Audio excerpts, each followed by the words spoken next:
alive. They've been old. They're older than my dad. Yeah. Like thinking of my dad out there doing the I can't get no. Right. Seems okay, you want to hear a great Stones related story? Taylor, see if you can find the song "Gimme Shelter." Okay, so years ago, they're at the Capitol Records building in Hollywood, and they start recording "Gimme Shelter," and one of them in the band.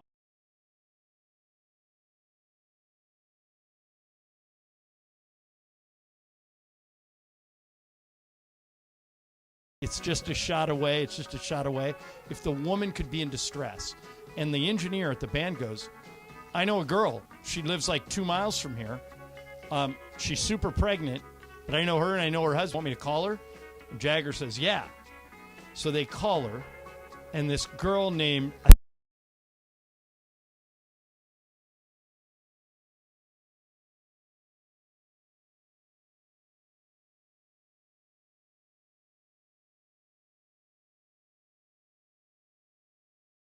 Sure.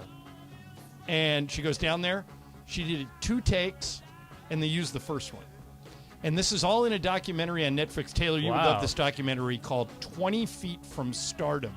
And it's all about backup singers.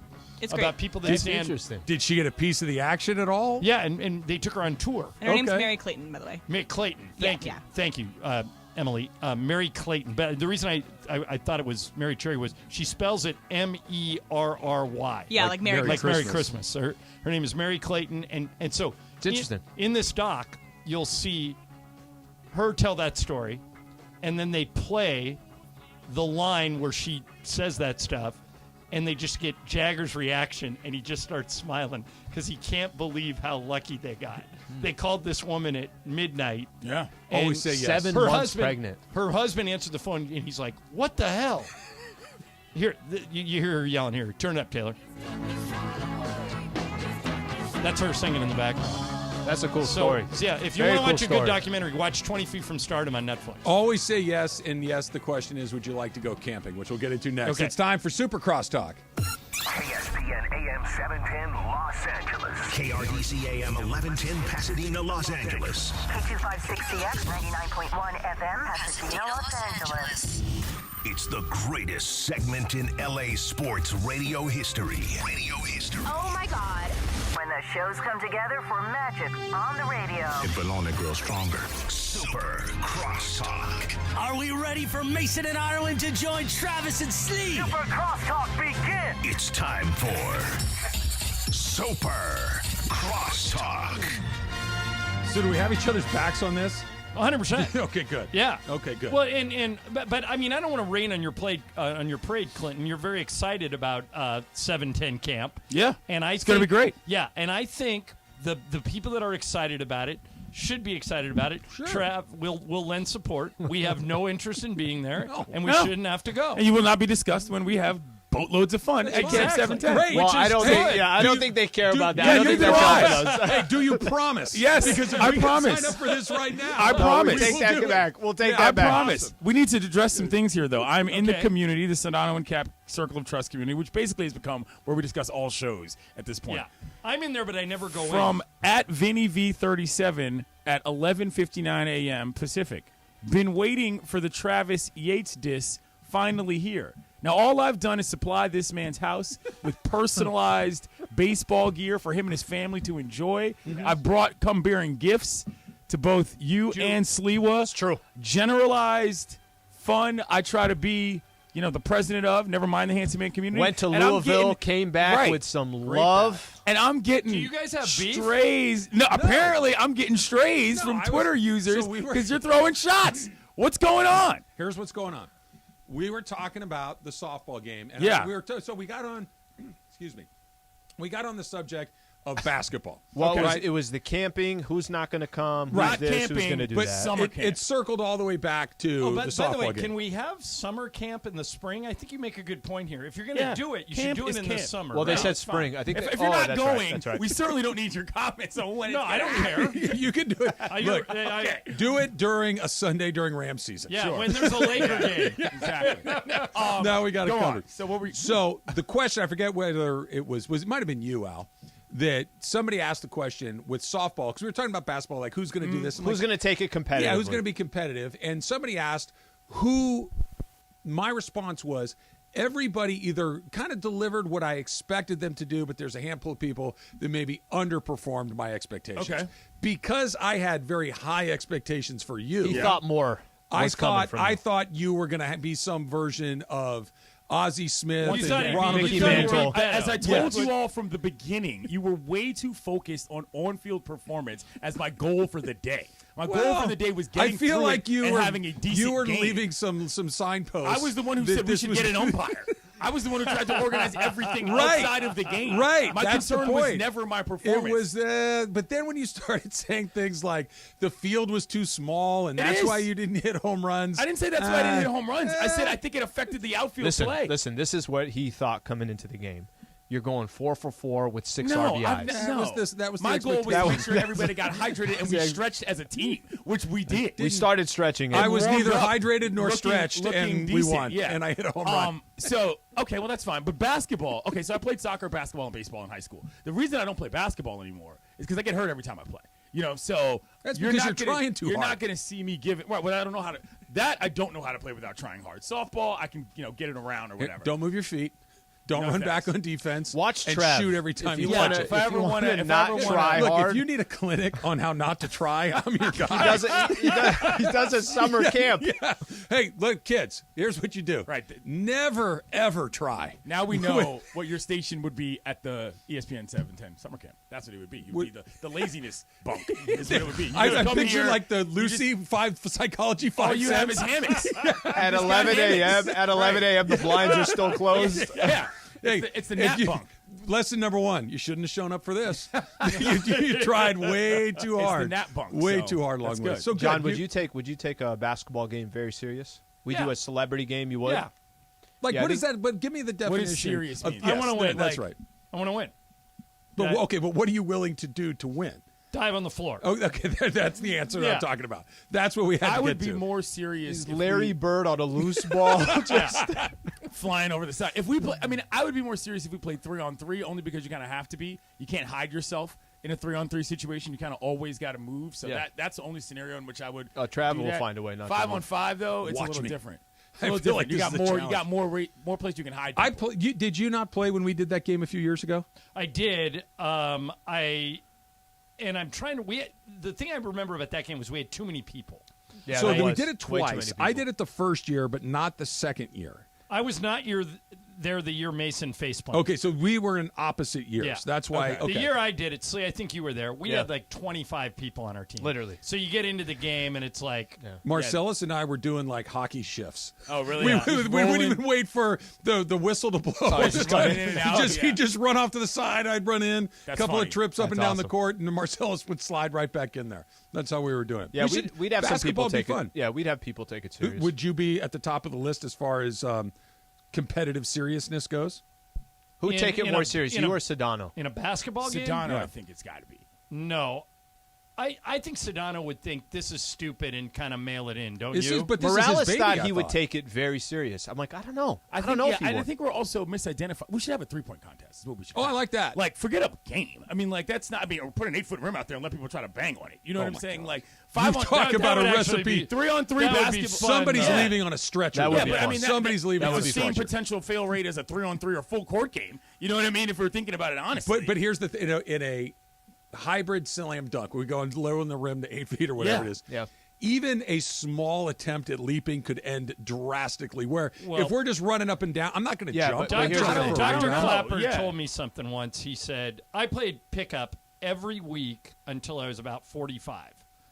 And This is Clapper telling you this. No, I did. Okay. This is me talking to Clapper. How are you? Exactly.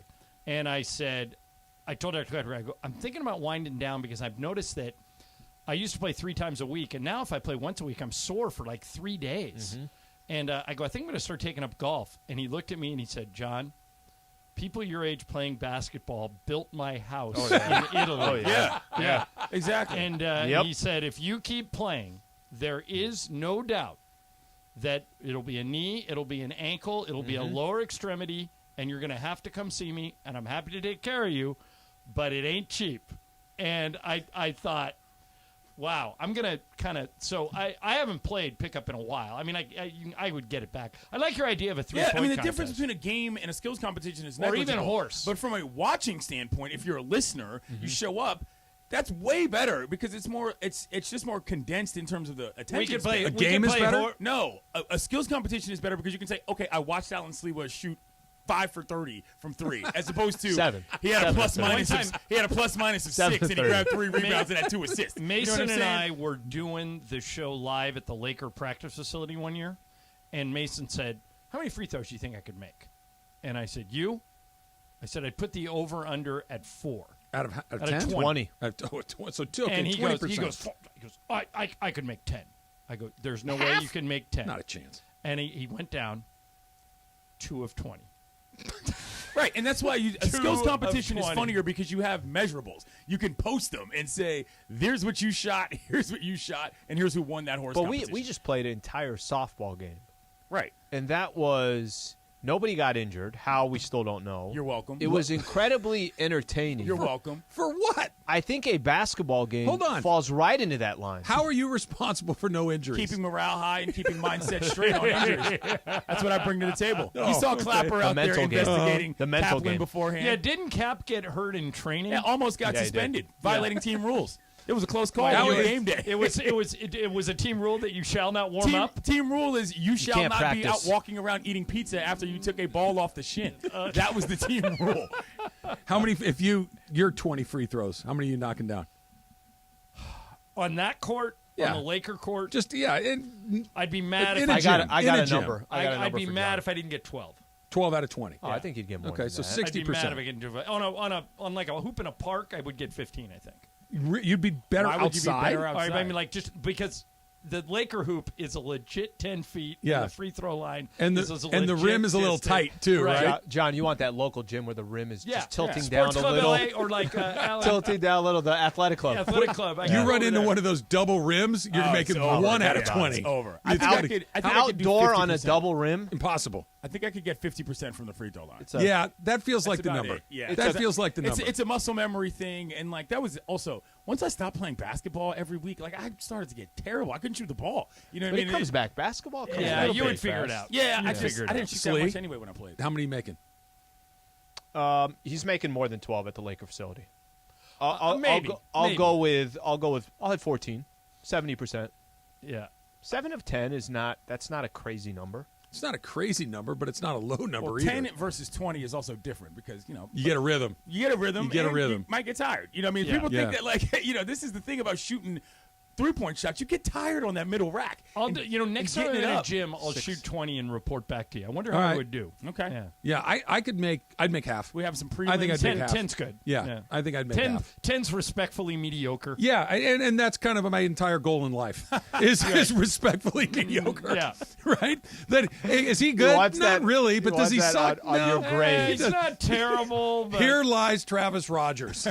Respectfully mediocre. That's funny. Okay, Susan, write it down. Blast it on my urn. I was going to say, 6.5. Hashtag- 6.5 at 10. hashtag Travis. That's all you got to do. Anyway, Yeah. I'm really my high school mediocre. coach used to have a great line when people asked him how our team was this year. We had a really good team. We made like the state finals every year, and my coach would say, "We're optimistically pessimistic." nice. And the reporter would go, "What's that mean?" He goes, "We think we're good, but I'm withholding judgment that we don't screw it up." So this is what your coach is saying. Optimistically pessimistic is the conversation I was having with Bergman last night. We were texting back and forth during Yeah. the Dodger game. That he doesn't understand that this is coach speak 101. Right. You can think we have a chance to be good, but coaches never say we are good because they always keep that foot on the brake Dave for Roberts did this motivation. He said it this year. Yeah. Got to win it all. Well, he said no. He said we're supposed to. Yeah. Right. But he said, "I think we're going to win the World Series." And when we had him on in the beginning of the year, I said, "You kind of called your shot here. You said you think you're going to win the World Series." He said, "I do." There's no excuses. Yeah, he goes, There- "I do correct. think we're going to win it." And he goes, "I thought I would just put it out there." I'll You guys be think Soto disappointed if moves? We don't. We got a week. What is it? Week I was 7 or watching 8 days. Clinton. I was watching that game last night, and I just don't think the Nats are going to do it. I don't think they. I I- don't think they can. They can't afford to. You I- can't they sell don't have to a right now baseball either. team. They've got time. That's the you got can't time. sell a stars-free baseball team to anybody. Who cares? You just can't. I think that's ultimately what it comes down to. It's not even an on-field decision. It's an off-field factor. Do you think they want it off their books though before ownership changes? Because that's an element of it. I think that they do, but the number one thing they can't do, Clinton, is they can't let him walk away for nothing. But they don't. That's not now. But that's not at the end of this year. That's 2 years from now. And it won't even be them who's doing the letting them walk away. Right. I do think that you can. I don't think you can sell that team without Juan Soto on it. I just think it's a different valuation because the person is going to want either. But Rendon is gone, Harper is gone, Turner is gone. They've gone through some. That's a separate matter. Scherzer's gone. But if I'm a buyer, I'll say, oh no, I want Soto. If anybody's going to deal him, it's going to be me. It's not going to be you. So that I've then got to deal with the picks that you. But if somebody acquire. comes in heavy, right, and we'll just use the Dodgers as the example right now. But if you said, I'll give you Urias, and I will give you my 5 best guys, you're probably not doing much better than that. It's not worth it, though. It's a different thing in terms of how Soto matters to the franchise. Urias means nothing to the people that are there. I understand that. But now all of a sudden, what if you don't get something that good the year after that or the year after that? And well, now then, you've got your player. To your point, though, that's somebody else's problem at that point. Exactly. Yeah. You know what I mean? And so I don't think this current iteration feels the need to But you jump say for they got anybody. the player. They're in last place. This is their 3rd year in a row. They're going to finish in last place. I get that, but he's still the biggest star on the team. And there's this goes back to what you and I were screaming at each other about. Okay, but are they? Is the attendance great? I don't think it is. Okay, I'll give you an example. The Angels have been the worst team in baseball for months. Mm-hmm. Their attendance is okay. Always is though. But the Angels are a bad example. Yeah, the Angels' attendance is always good. I went to a Nats Marlins game there this year. There were plenty of people. There were as many people that were not there as were there as there have been. All You think season. it would be drastically different if he wasn't there? I actually do. I think because I don't think that. Why would you go, Trav? Yeah, it's not an attendance. I love baseball. I don't think it's an attendance thing necessarily. Like your point. If I gave you Angel tickets tonight, you would say, "Okay, I get to go see Ohtani. I get to go see Trout. Mm-hmm. They stink." But I get to see those guys, and that's kind of cool. Let me ask you this. Do you think that people think the Angels are trying to win the World Series? Of course not. No, they don't care. They're showing up to the ballpark. Yeah. I think the Nats are still in that phase as a franchise where fans at least want to try to believe they're going to try to win. Dealing Soto indicates you are operating directly as a feeder franchise. Mason? No, it could actually mean you're trying to win, right? By dealing him, because you know you can't win right now. And he's normally under this circumstance. In a trade, in a trade, Slee, the team that gets the best player normally wins the trade. Pretty much. Look at who the Dodgers. I did this really quickly this morning. This is kind of off these are the guys the Dodgers have gotten at the trade deadline over the last handful of years: Scherzer, Turner, Darvish, Rich Hill, Manny Machado. Those and the Dodgers are good. The guys that have gone out, it's Frankie Montas, Yordan Alvarez, Jeter Downs, Josiah Gray, Kyber Ruiz. Yes, the guy that gets the star usually When wins. you could even go back to when they traded for Adrian Gonzalez. Sure. You know, and in the middle of Manny the Ramirez season. and Josh Beckett and all they go star hunting every single time, but they've also been good. It's not just that they have great players. They're also really, really good. Mason and Ireland coming up next. We'll see you tomorrow. The fun way to drive home is with Saddam.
Burgundy and Anchorman, but this is what came out.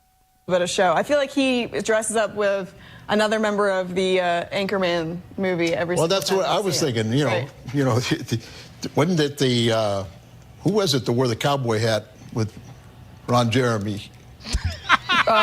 Well, Look at the girl knows. Well, I think that Michaelis has interesting outfits throughout the season, right? He's always showing up wearing something fun. Ron Burgundy. That's right. Oh, that's funny. Jorge, we need just the small cut of that forever. Ron Burgundy. Yeah, there's Champ Kind. There he is. And so, did Chris, not I disappoint on thought that. you would appreciate That's that. funny. That's awesome. All right, we'll see you in a while. There is the great Chris Morales. Live Imaging Tuesday is today. Clinton Yates, nice enough to fill in for Mace again today. How are you, CY? I'm doing good. Camp 710 gaining steam. It is, I have to admit. Even though Emily's back there. Even though it's not my thing, I have to admit, you guys have built a wave of momentum with this sucker. I appreciate it. I want to give a shout-out to the guy who made, Casper Villa, who made this amazing, I don't even know what to call this, movie poster that simulates Wet Hot American Summer? Wet Hot American Summer, the greatest camp movie of all time. By the way, today is my game. You can guess what the theme is. I bet. Was it another camp theme like mine? Correct. Okay, good. And so more on that coming up. The Dodgers finally lost last night. They had won 8 games in a row, 19 out of 21. They lost to Clinton's Washington Nationals, who aren't very good this year. No. They're in last place. Tony Gonsolin finally took an L. He was 11-0. That's why he made the All-Star team this year. He was 11-0 before last night, but he got beat. Big triple by Juan Soto, and we were talking about it with Travis and Slee. After watching the game last night, it just hit me, Clinton, watching Soto at bat. Mm-hmm.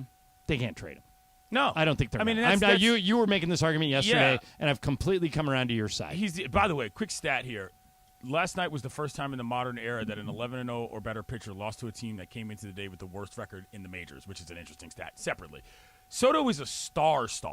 He's not just an excellent player from a stat standpoint. He's not just the kind of guy who's durable and young. He is likable, too. And I think that wherever he goes, he kind of changes – I don't know. He kind of changes the market for, I think, what the popularity for that team is. Never mind for himself overall. That's why the Padres thing is such an interesting, kind of idea, because it'd be him and Tatis all of a sudden, and Machado. All of a sudden, you've got like the 3 of the most fun guys in the league right there. Right, and they would all hit in order. They'd hit 3, 4, 5, right. And they all have at least some type of Hispanic blood in them. Yeah, and I think it would be fun. Really, and now the other team that everybody connects him to is the Dodgers. Mm-hmm. And yesterday, Andrew Friedman, who picks his words very carefully, was asked, "Are you in on trading for Juan Soto?" Here's what he said. Yeah, obviously it's hard for me to talk about specific players on other teams, but I will echo what I've said in the past, that star players don't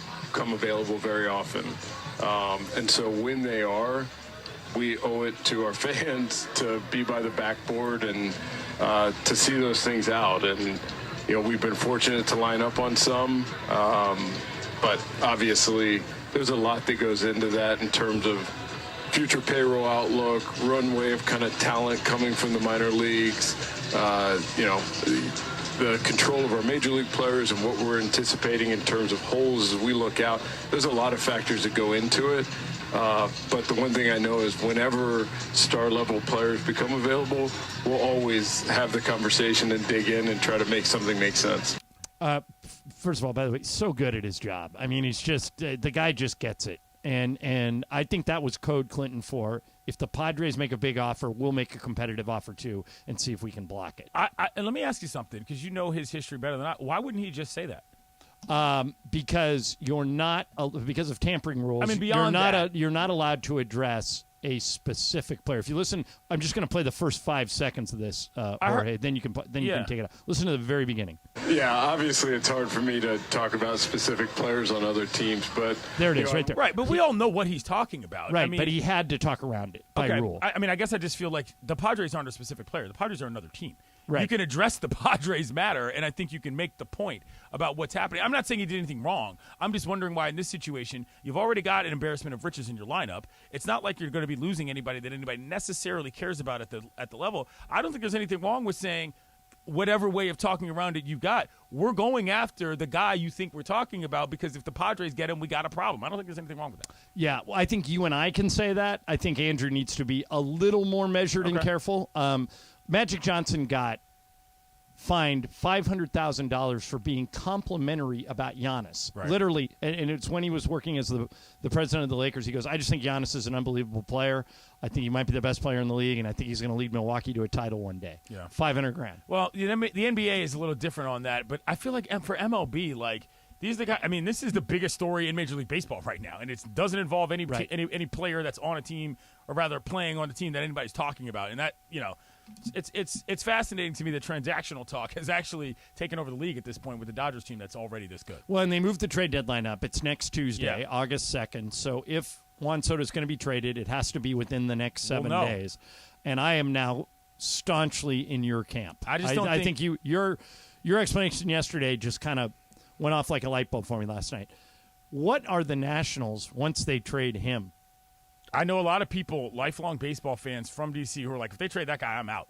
You know what I mean? Because they're just, they're just not indicating. It would be the Padres trading Tony Gwynn. Basically. Yeah. You know what I mean? I mean, that's effectively that. It's a little different because he's not from San Diego, but, or whatever, as Tony Gwynn was. But it's just one of those things where the next team he goes to, I also think the crazy possibility is that he could get better on a better team as a result of who he's got around him in the lineup. Really bright future for that kid. All right. Coming up, Lie of the Day. I'll give you the details on that in a minute. But we are doing Lie of the Day today. It is Clinton's Lie. Okay, We're so giving I'm already away doing game soccer and question. tickets. I'm doing Lie as well. That's fine. I'm just making sure. I mean, I'm happy to take any of the three. I can't take the game because I've done the game. Why don't you take the Lie again? I'll do the Lie, and then you do I've got wheel of question and questions. game. Done. Okay. All right, I'll do the Lie again today. So it'll be my Lie, and Emily's sitting in for Greg for the first hour today. She just handed me the details on this. It's the Soccer Champions Tour, featuring 5 clubs from around the world, including Real Madrid, Juventus, Barcelona, Chivas Guadalajara, and Club America. We are giving you a chance to see Real Madrid versus Juventus this Saturday, the 30th, at the Rose Bowl. Listen for the entire show. At some point, I'm going to tell a lie. I'll do a better job than I did yesterday. Very first person got it yesterday. So I got to do a better job of lying. But it's for a pair of tickets for Real Madrid versus Juventus this Saturday. If you don't win the tickets, you can visit soccerchampionstour.com. soccerchampionstour.com to buy tickets today. Coming up next, I think Shohei Ohtani might be the best baseball player I have ever seen. Does that mean he should win the MVP again this year, just like he did last year? Not necessarily. I'll explain why coming up. Clinton Yates in for Mace. I'm John Ireland, ESPN LA.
Thursday on Mason, Ireland. You know that means we're going to throw down some yacht rock for Ireland. And I believe this is featured in the Boogie Nights soundtrack. See how I did that? Yeah, was we were good. talking about that Boogie Nights earlier. a few minutes ago. That was good. Clinton, do you like yacht rock? I love yacht rock. I went Chris. through a brunch party with all my friends back in D.C. that was just yacht rock. We got to a bar for You know, 4 hours. Apple Music has their own yacht rock essentials. Yeah. Is it good? And they update it. So it's not always the same. If you subscribe to Apple Music, just sign up for it, and then whenever you play it, it'll be different. I know you know this, so I'm going to take a shot. Andrew Gold? Yes. Okay. On 1976, Lonely Boy. I believe. Nice. Yeah. I mean, you embody the yacht rock lifestyle in a way that I don't think people who have not met you in person understand. We used to play, Clinton, serious. before you were kind of in our world. We used to play Name That Tune fairly regularly. And I would just smoke everybody. Right. Because, I take Game of Games super seriously and blah, blah, blah. Cannot touch Chris Morales. Okay. Those are morning show I days. was Yeah. lucky. I was lucky to maybe, if we did 5 songs, I'd be happy if I got 1. Name That Tune, a great game we could play at Camp 710. Oh, There you we go. Yeah. Mason and Ireland continues right now. All right. Okay, so, Clinton, I mentioned that Shohei Ohtani is the best player I've ever seen. Tommy. Shouts out to you, Tommy. Thank you. Is the best player I have ever seen in person. He throws the ball 100 miles an hour. He hits with massive power.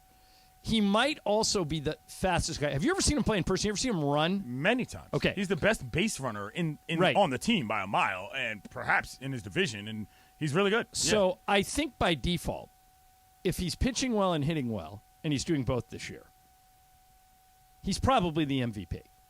Yeah. But here's the problem this year. It's Aaron Judge. He's hitting massive home runs in games that matter. Shohei is playing great. Right. And we should take, Emily, I want to take some calls on this. 877-710-ESPN. 877-710-3776. All right. Because, I'll start with you. Because Ohtani is a dual threat, and he's the only one out there, and he can help you win games either way, does he automatically get a heads up on MVP, or because his team stinks and they're not winning, even though he's playing great, is he out? I actually don't think – I think it's a combination of them because it's not just because he does both things. It's because he's great at both. That's the difference. Right. He could easily be a crappy pitcher and an everyday second baseman who just moves runners over. That's not the case at all. I've said this before on television. I almost think that whatever you gave an award to Ohtani for is almost a separate award than MVP, to be quite honest, because of what he's doing. We've never seen this. The only name we bring up is Babe Ruth. I'm not saying there should be an Ohtani award, but to me, he, by definition, is a more valuable player because of how much he plays on both sides of the ball. Now, listen, Aaron Judge is having a great year. Don't get me wrong, but he's not Shohei Ohtani. He's just not. You know, I don't think. Now, that what I'm about gonna the idea that the MVP normally goes to a guy on a winning team? That's fine. Those guys ain't Shohei Ohtani. I'm willing to make an exception for what we saw from this particular player in his prime. Again, he's not just getting by on the mound and in the field. He is excelling at both. That, to me, has to be rewarded. We can't just say, oh, he's not on a winning team, therefore it doesn't count. The eyeball test, to me, is enough. This is a hard one for me. Yeah, it's because not easy. there is there's just nobody like Ohtani. Right. He's the best player I've ever seen in person. I mean, ever. I'm watching 40 years of baseball. I've never seen a guy who can do that much. But here's the age-old question that comes to voters all the time. If it doesn't make a difference in the standings, if it means the Angels are in last place. Sure. For the last 2 months, they have the worst record in the major leagues. Right. If that's it, and Judge is hitting big homer after big homer. By the way, I want to play something cool for you. Okay, you know how there's hecklers at games. We were talking yesterday about hecklers. Listen carefully to this game over the weekend. Judge was at the plate, and some kid yells in the background. You got to listen very closely in the beginning. You'll hear this. You're going to strike out. And then listen to what happens next. Above replacement. Yep, sure That's a great broadcast call right there, as much as anything. Judge.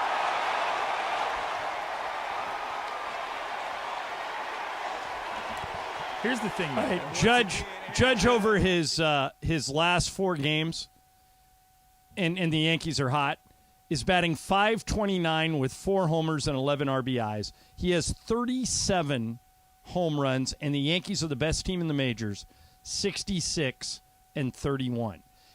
Doesn't that at least put a dent in the Ohtani argument? Not to me. The reason why Judge is so prevalent in this discussion to me, frankly, John, is because he plays for the Yankees.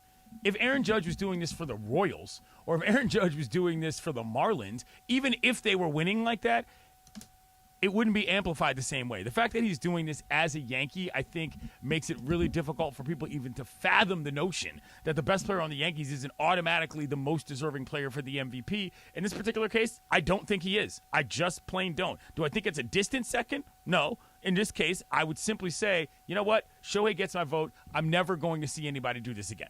Here's Mitch, who listens to us in New Jersey. Mitch, you're on ESPN LA. What do you think? If you had an MVP vote and you had to vote now, Ohtani or Judge? How's it going, guys? Thanks for the call. Sure. I say Judge. I believe he's got more home runs, more RBIs. He's up there. I don't know why they bet he's the best player on your team, batting first or second. But the fact that Ohtani pitches and hits, Mitch, that doesn't trump all that stuff?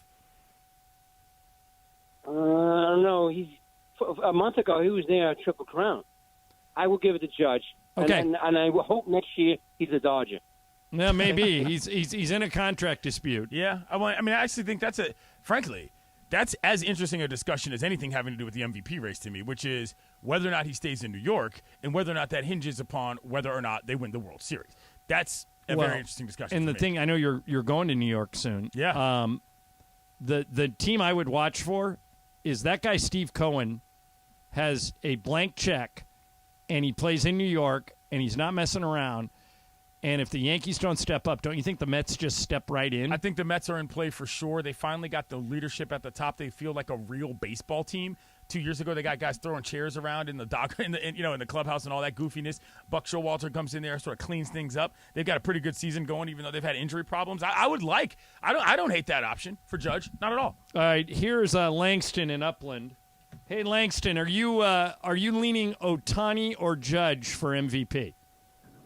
I'm leaning with Shohei Ohtani. I mean, for this guy to be able to do what he does on both sides of the ball, like be able to pitch the way he does and hit the way he does, and the impact that he's having on the game, making the game more popular, bringing fans out and stuff, even to a losing team, he's still having a major, major turnout to wherever he plays at. When he pitches, when he hits, people want to come fill in the stands. I definitely think Shohei should be our MVP this year. All right, thanks for the call. Clinton, there is the argument that, and this happens all the time in MVP races. Uh-huh.